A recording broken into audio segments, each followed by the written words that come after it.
Hello అండి, welcome to Bigg Boss updates. So అందరూ activity ఏరియాకి వస్తారు. సో టాస్క్ అనేది 6 మెంబర్స్కి ఉంటుంది.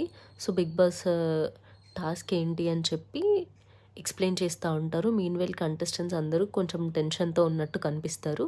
సో టాస్క్ ఏంటి అంటే ఒక కేజ్ ఉంటుంది. ఆ కేజ్కి అన్ని రూప్స్ ఉంటాయి, కలర్వి. సో ఒక స్పిన్నింగ్ వీల్ ఉంటుంది. ఆ వీల్ని తిప్పినప్పుడు ఏ కలర్ దగ్గర అయితే ఆగుతుందో ఆ కలర్ రోప్ కట్ చేస్తారనమాట. సో మీన్వైల్ కంటెస్టెంట్స్ ఆ రోప్ మీద కాకుండా వేరే రోప్ మీద ఉండి బ్యాలెన్స్ చేసుకోవాలి. వాళ్ళ కాలు కింద పెట్టకూడదు. సో ఇప్పుడు ఏ కలర్ చూపిస్తే ఆ కలర్ రోప్ కట్ చేస్తారు కాబట్టి ఆ రోప్ నుంచి వేరే రోప్ మీద బ్యాలెన్స్ చేసుకోవడం అలా చేయాలి. ఎవరైతే కాలు కింద పెడతారో వాళ్ళు డిస్క్వాలిఫై అయిపోతారు. ఎవరైతే ఫైనల్ వరకు ఉంటారో వాళ్ళు ఈ టాస్క్ గెలిచినట్టు. అండ్ ఈ టాస్క్కి సంచాలకుగా అభయ్ నవీన్ గారిని హౌస్మేట్స్ అందరూ ఎన్నుకుంటారు.